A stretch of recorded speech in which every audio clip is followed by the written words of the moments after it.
Hello friends, welcome back to fun and chill. दोस्तों, आज मैं एक्सप्लेन करने वाली हूँ हाल ही में थिएटर्स में रिलीज हुई मूवी लकी भास्कर को, जिसमें मेन कैरेक्टर में है दुलकर सलमान और इस मूवी की IMDb रेटिंग है 8.4। इस मूवी में हम जानेंगे कि कैसे एक साधारण बैंक कर्मचारी अपने सपनों के पीछे भागते भागते एक धोखेबाज की जिंदगी में फंस जाता है। ये मूवी आपको अपने अंदाज में काफ़ी हद तक स्कैम 1992 की याद दिला सकती है। इसकी कहानी हर्षद मेहता स्कैम से प्रेरित लगती है और इसके कई संदर्भ कहानी में गहरे बुने गए हैं। स्कैम से भरी इस कहानी में भास्कर नाम का एक साधारण बैंक कर्मचारी अपनी महत्वाकांक्षाओं और सीमित साधनों के बीच फंसा हुआ है। कैसे उसकी जिंदगी एक साधारण बैंक कर्मी से निकलकर एक खतरनाक लेकिन आकर्षक सफर पर जाती है, यही मूवी का असली सार है। तो चलिए आज की इस मूवी को स्टार्ट करते हैं। 29 मार्च 1992 की सुबह भास्कर यानी कि दुलकर सलमान हर रोज की तरह अपनी सुबह की जॉगिंग कर रहा होता है। उसके चेहरे पर संतोष के भाव हैं, जैसे आज सब कुछ ठीक है। लेकिन तभी अचानक CBI की गाड़ियों के सायरन उसकी जिंदगी के इस शांत माहौल को तहस नहस कर देते हैं। ये सुबह उसके लिए किसी बुरे सपने से कम नहीं है। गाड़ियों से उतरते ही CBI के अफसर उसे चारों ओर से घेर लेते हैं। भीड़ में हलचल मच जाती है और लोग कानाफूसी करने लगते हैं। अफसर बिना किसी पूर्व सूचना के उसे गिरफ्तार कर लेते हैं और उसके घर की तलाशी लेने के लिए उसे साथ ले जाते हैं। वहां उसकी पत्नी सुमति और बेटा डरे सहमे खड़े हैं। सुमति की आंखों में सवाल है, लेकिन भास्कर के पास उन सवालों का जवाब नहीं। अफसर उसके घर का कोना कोना छान मारते हैं और उसकी सारी फाइलों, बही खातों और कंप्यूटर को जब्त कर लेते हैं। सुमति को एकाएक समझ में नहीं आता कि उसका पति कैसे इतने बड़े मामले में फंसा। उसका बेटा, जो अभी छोटा है, अपनी माँ से सवाल करता है, लेकिन उसे कोई जवाब नहीं मिलता। भास्कर को उस वक्त एहसास होता है कि उसके सारे झूठ और धोखे अब बेनकाब हो चुके हैं। उसके पास कुछ भी नहीं बचा है। उसके माथे से पसीने की बूंदें टपक रही है और उसे गहरी निराशा का एहसास हो रहा है। CBI के अधिकारी उसे मगधा बैंक ले जाते हैं, जहां वो काम भी करता है। वहां उसने अपने सहकर्मियों की ठंडी निगाहों और फुसफुसाते हुए बातों का सामना करना पड़ता है। जिस जगह वह एक सामान्य कर्मचारी के रूप में हर दिन जाता था, आज वही जगह उसे पूरी तरह अजनबी लगती है। वो एक जूनियर पोस्ट पर काम करता था और उसकी सैलरी थी करीब 6,000 रुपये। भास्कर के मन में हलचल मची है। वो सोचता है, कैसे एक दिन में उसकी पूरी जिंदगी बदल गई। यहाँ से अब कहानी फ्लैशबैक में चली जाती है और हम भास्कर के उस संघर्षमय जीवन में झांकते हैं जो उसने मगधा बैंक में बिताया। भास्कर एक छोटे से गांव से आता है, जहां उसके माता पिता ने बड़े संघर्ष से उसे पढ़ाया लिखाया। उनकी इच्छा थी कि उनका बेटा बड़ा आदमी बने। बैंक की नौकरी पाकर उसने अपनी माँ का सपना पूरा किया, लेकिन उसके सपने अभी अधूरे थे। उसके दिल में कहीं ना कहीं ये बात घर कर चुकी थी कि जब तक वो अपनी पहचान नहीं बना लेगा, तब तक वो अपने परिवार को सही मायनों में गर्वित नहीं कर सकता। भास्कर ने छोटी उम्र से ही गरीबी और अभाव देखे हैं। उसे पता है कि पैसे की ताकत क्या होती है और कैसे उसकी कमी इंसान को समाज में नीचे गिरा देती है। बैंक में उसके पास एक साधारण नौकरी है, लेकिन भास्कर अपनी जिम्मेदारियों को पूरी मेहनत और लगन के साथ निभाता है। वह हर दिन नए रिकॉर्ड सेट करता है और उसके सहकर्मी उसकी तारीफ करते हैं।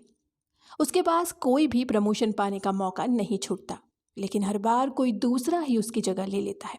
बैंक में उसके साथ काम करने वाली उसकी एक सहकर्मी माधुरी है, जो उसके संघर्ष को समझती है और अक्सर उसे प्रोत्साहित करती है कि उसे अपनी प्रतिभा का सही उपयोग करना चाहिए। माधुरी और भास्कर की दोस्ती गहरी है, लेकिन भास्कर कभी अपने दिल की बातें किसी से साझा नहीं करता। माधुरी भी खुद एक सिंगल मदर है और अपनी जिंदगी की कठिनाइयों से लड़ रही है। वह भास्कर के संघर्षों में अपनी दर्द की छवि देखती है और यही कारण है कि वह हमेशा उसके लिए मौजूद रहती है। माधुरी का किरदार भास्कर की जिंदगी में एक छोटे से प्रकाश की तरह है, जो उसे हर बार मुश्किल हालातों में संभालने की कोशिश करती है।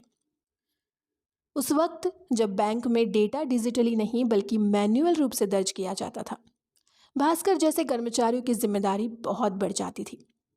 कंप्यूटर की नई नई एंट्री हो रही थी और पूरा बैंकिंग सिस्टम मैन्युअल एंट्री पर निर्भर था। ये कठिन परिश्रम भास्कर के जीवन का हिस्सा था और इसी ने उसे वो इज्जत दिलाई थी जो वो ऑफिस में पाता था। भास्कर के सपने आसमान को छूने वाले थे। एक साधारण कर्मचारी होते हुए भी वह एक बेहतर जीवन की कामना करता था। उसका एक सबसे बड़ा सपना था एक गाड़ी खरीदने का, लेकिन उसकी तनख्वाह में ये ख्वाब पूरा करना असंभव सा था। ऊपर से बाजार से लिया गया कर्ज उसकी हालत को और मुश्किल बना रहा था। भास्कर अपने जूनियर पोस्ट की नौकरी में भी परफेक्ट था, लेकिन मन में हमेशा एक बेहतर स्थिति पाने की चाह थी। जब वो हर दिन ऑफिस के रास्ते में बैंक द्वारा जब्त की गई संपत्तियों को देखता था, खासकर उन मारुति कारों को, तो उसका दिल तड़प उठता था। उस वक्त मारुति एक बड़ी चीज मानी जाती थी और भास्कर के लिए वो किसी सपने से कम नहीं था। हर दिन बैंक के प्रॉपर्टी लिस्ट में पड़ी उन गाड़ियों को देखते हुए भास्कर की उम्मीदों और सपनों का ईंधन जलता रहता था। एक दिन उसकी जिंदगी में एक अनजान व्यक्ति आता है जिसका नाम है एंथनी। एंथनी भास्कर से 2 लाख रुपए का लोन मांगता है, लेकिन उसके पास कोई ठोस जमानत नहीं है।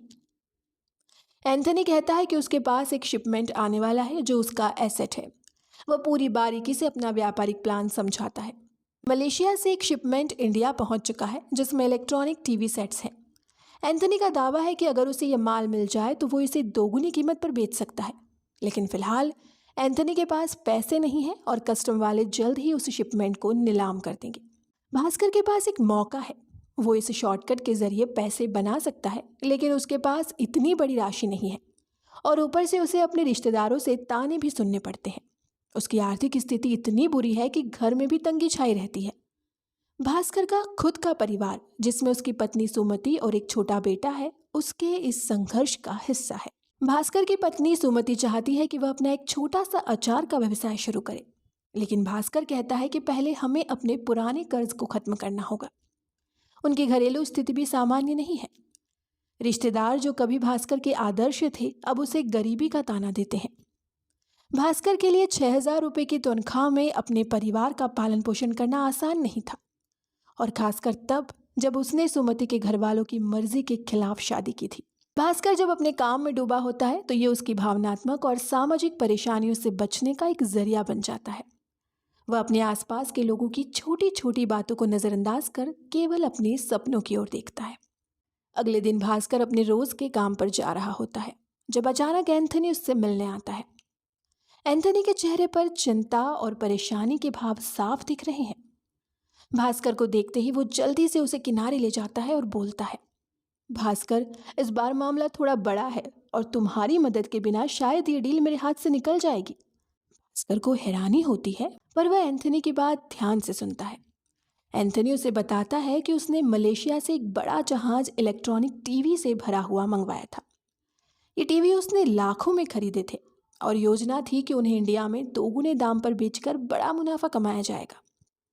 लेकिन समस्या यह है कि उसके बिजनेस पार्टनर्स ने अचानक हाथ खड़े कर दिए हैं और अब उसका पैसा फंस चुका है।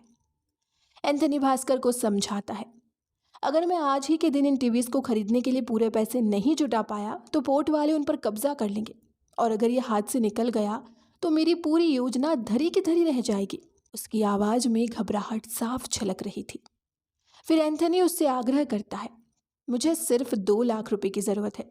अगर तुम मेरी मदद कर दो तो मैं आज ही इन टीवीज को डबल प्राइस में बेचकर तुम्हारा सारा कर्जा चुका दूंगा और साथ ही तुम्हें अच्छा कमीशन भी दूंगा। भास्कर के लिए यह डील सुनने में सच में बहुत लुभावनी लग रही थी। इलेक्ट्रॉनिक्स की बढ़ती डिमांड और दोगुने मुनाफे का लालच उसके मन में उत्साह भर देता है। उसे लगता है कि यह मौका उसे अचानक से करोड़पति बना सकता है। लेकिन समस्या थी, भास्कर के पास खुद के पास इतनी बड़ी रकम नहीं थी। भास्कर का मन बेचैन हो जाता है।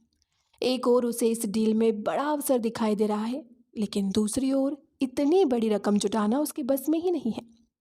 वह खुद से सवाल करता है कि क्या वह इतनी बड़ी जोखिम उठा सकता है। घर लौटने के बाद भी भास्कर इस विचार में ही खोया रहता है। उसकी पत्नी सुमति देखती है कि वह कुछ परेशान है।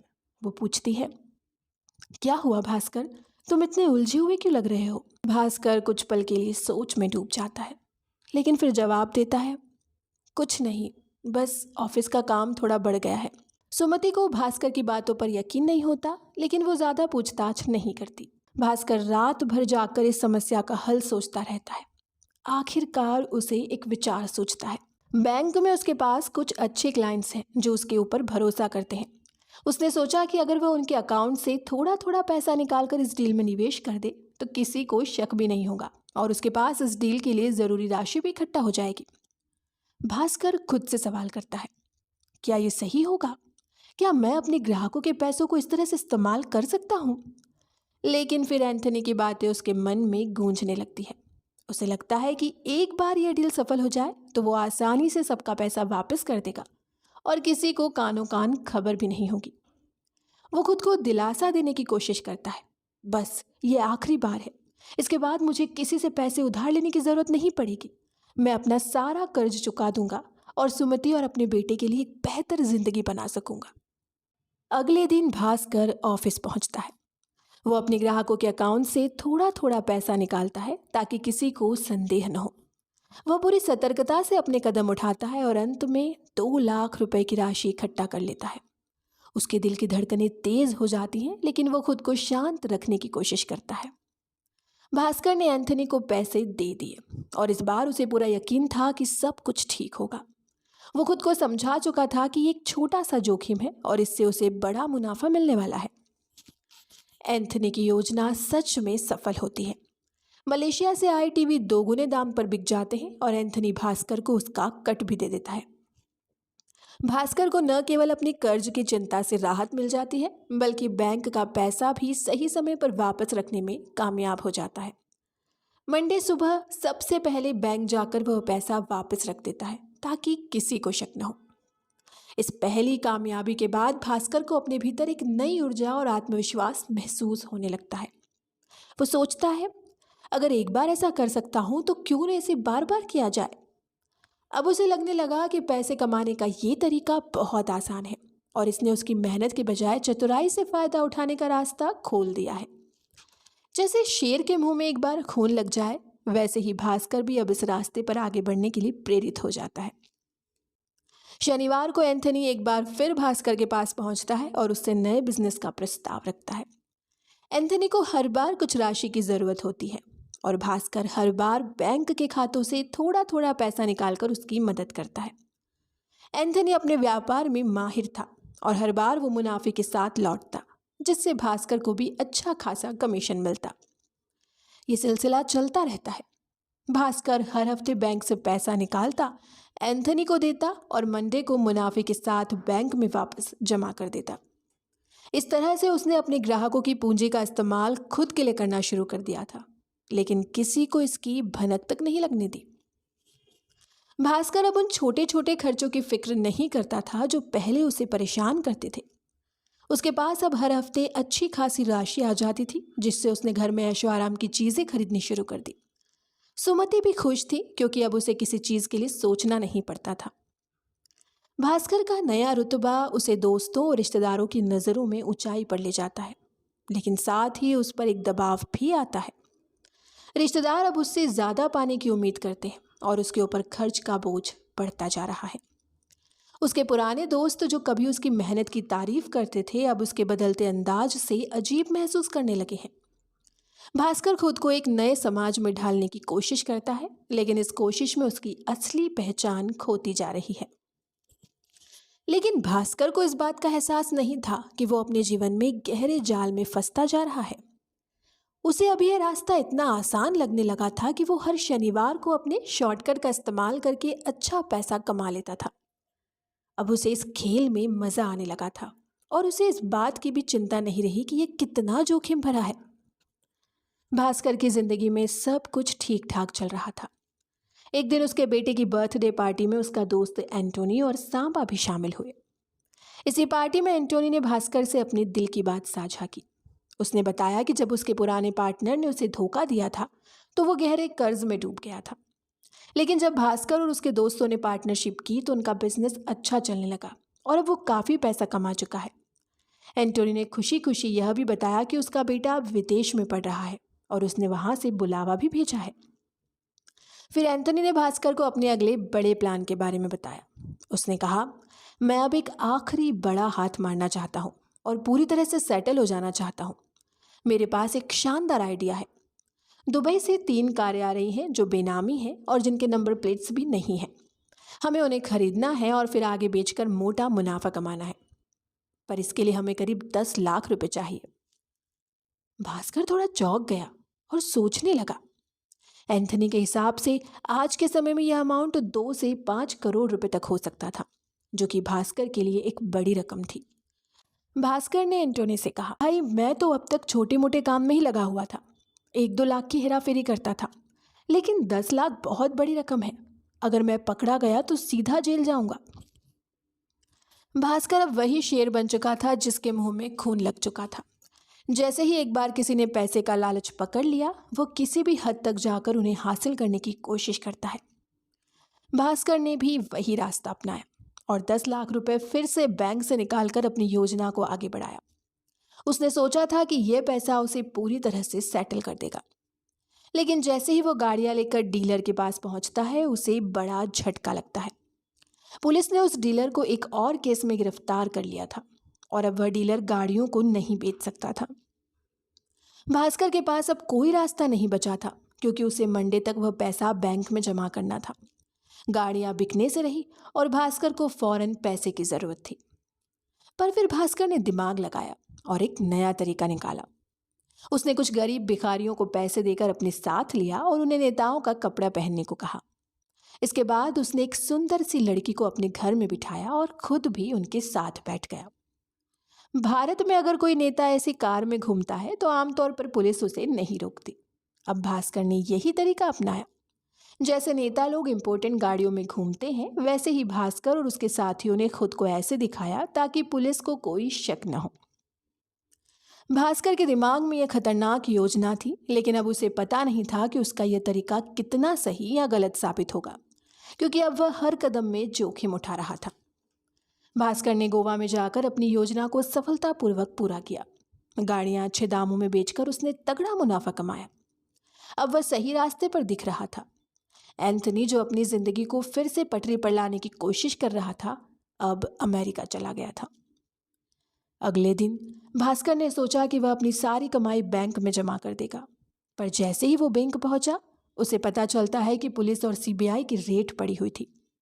बैंक में कुछ बड़े स्कैम के बारे में जानकारी मिल चुकी थी और अब भास्कर का नाम भी घोटाले के साथ जुड़ने वाला था। लेकिन भास्कर की चालाकी ने उसे बचा लिया। बैंक में छानबीन के दौरान वह जल्दी से अपने बैग के पुराने नोटों के साथ मिक्स करके उसे जमा करवा देता है। उसकी ये चालाकी उसे किसी तरह से बचा लेती है, पर उसके मन में अब भी डर था कि वह कभी भी फंस सकता है। फिर भी उसे यह एहसास हुआ कि उसने अच्छा खासा पैसा कमा लिया था। इसके बाद भास्कर को पता चलता है कि उसका भाई, जो विदेश में पढ़ाई कर रहा था, अब एक स्कॉलरशिप के जरिए जॉब पाना चाहता है, लेकिन उसके पास पैसे नहीं थे और बहुत खर्चे होने वाले थे। भास्कर, जो खुद मुश्किलों से गुजर रहा था, उसने सारे पैसे अपने भाई की पढ़ाई और रहन सहन में लगा दिए। इस कदम के बाद भास्कर के पास फिर से बहुत कम पैसे बच जाते हैं, लेकिन उसने सोचा कि अपने भाई के लिए यह सही कदम था और अब वह फिर से संघर्ष में था, लेकिन उसकी उम्मीदें भी नए तरीके से जगी थी। भास्कर की किस्मत अब धीरे धीरे बदलने लगी थी।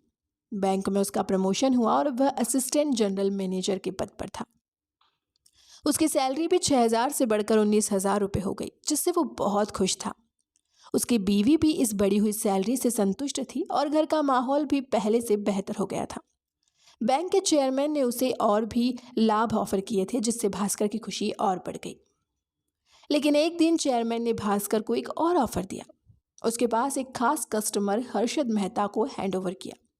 हर्षद मेहता का नाम सुनते ही शायद आपके दिमाग में वही म्यूजिक बजने लगे जो कभी भी हर्षद की एंट्री के दौरान बजता था। हर्षद मेहता, एक नाम जिसे सुनते ही लोगों को घोटालों की याद आ जाती है। अब बैंकिंग सिस्टम के बारे में तो आपको पता ही होगा कि बीआर का सिस्टम क्या होता है। इसमें दो बैंक एक दूसरे को लोन देते हैं और इसके बीच में एक ब्रोकर होता है। हर्षद मेहता इस सिस्टम का मास्टर था।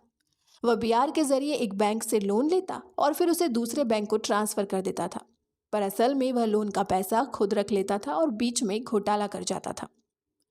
भास्कर ने जब हर्षद मेहता के असिस्टेंट से मिलने के बाद जो बीआर उसे दिया था, यह समझने की कोशिश शुरू की कि हर्षद मेहता इस सिस्टम से किस तरह फायदा उठा रहा था। असिस्टेंट ने उसे बताया कि यह बीआर 2 हफ्ते में जमा हो जाएगा, लेकिन भास्कर को यह समझ नहीं आ रहा था कि हर्षद मेहता उसे मुनाफा क्यों दे रहा था। वो जानने की कोशिश करता है कि आखिर बीआर का पैसा कहाँ जाता है और हर्षद मेहता की बैक हिस्ट्री क्या है। जब भास्कर ने अपनी जांच पड़ताल शुरू की तो उसे पता चला कि हर्षद मेहता जो बीआर बैंक में जमा करने की बजाय सीधे शेयर बाजार में निवेश करता है, वो पहले से ही कुछ शेयर्स खरीद कर रखता है और जब बाजार में इन शेयरों की कीमत बढ़ जाती है तो वह लोगों को फोमो में डालकर उन शेयरों को खरीदने के लिए उकसाता है। जैसे ही शेयर की कीमत बहुत ऊपर चली जाती, हर्षद मेहता उन शेयरों को बेचकर बड़े मुनाफे में पहुंच जाता था। यानी हर्षद का तरीका था कि वह शेयरों की कीमत को जानबूझकर बढ़ाता और फिर उसे बेचकर अपने प्रॉफिट को अपनी जेब में डालता। बीआर की रकम जो उसने बैंक में जमा करनी थी वह किसी और तरीके से बैंक में वापस कर देता था और समय के साथ उसे इस खेल में अच्छे खासे पैसे मिलते थे। भास्कर को अब ये समझ में आ गया था कि यह सिर्फ एक घोटाला था जिसमें हर कोई मिलकर खेल रहा था, बैंक के लोग, हर्षद मेहता और उसके असिस्टेंट, और अब भास्कर खुद भी इस बड़े खेल का हिस्सा बन चुका था जिसे छोड़ने का कोई आसान रास्ता नहीं था। भास्कर को जब यह समझ में आ गया कि वह हर्षद मेहता के घोटाले में किस तरह शामिल हो सकता है तो उसने अपने फायदे के लिए एक समझौता कर लिया। वह हर्षद के असिस्टेंट से डील करता है कि हर बीआर पर उसे 1% का कमीशन मिलेगा। साथ ही जो भी शेयर हर्षद मेहता खरीदेगा भास्कर को पहले से ही बता दिया जाएगा ताकि वह उन शेयरों को कम कीमत पर खरीद सके और बाद में महंगे दामों पर बेच सके। इस तरह से वह हमेशा टॉप पर बिकने वाले शेयरों में शामिल हो जाता और उसे भारी मुनाफा होता। भास्कर ने समझ लिया था कि सिर्फ शेयर्स में पैसा लगाना ही काफ़ी नहीं है, बल्कि उन पैसों को सफ़ेद करने के लिए उसे अलग अलग रास्तों की ज़रूरत थी।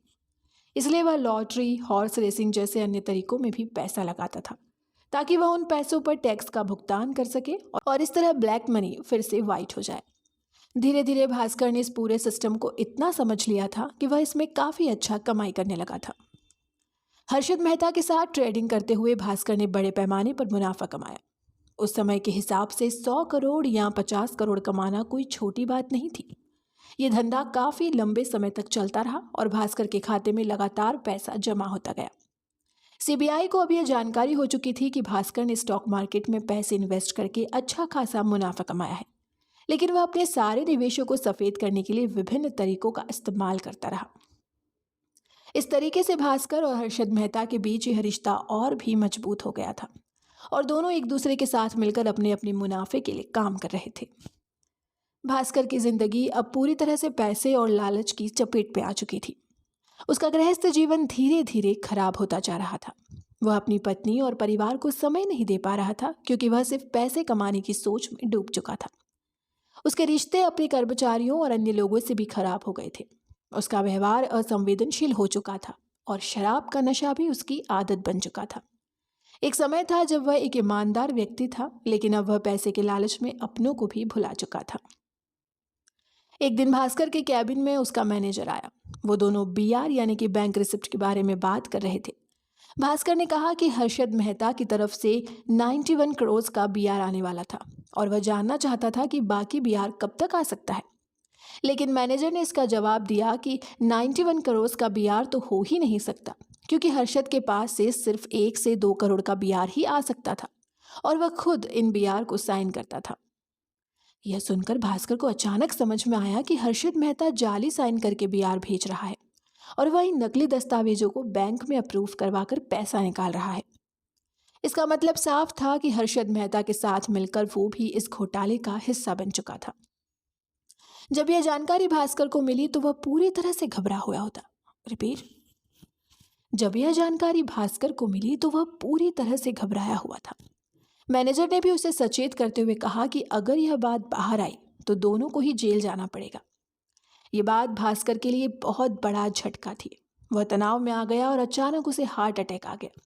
मैनेजर ने तुरंत उसे हॉस्पिटल पहुंचाया, लेकिन यह स्थिति भास्कर के जीवन का एक और बड़ा मोड़ साबित हुई।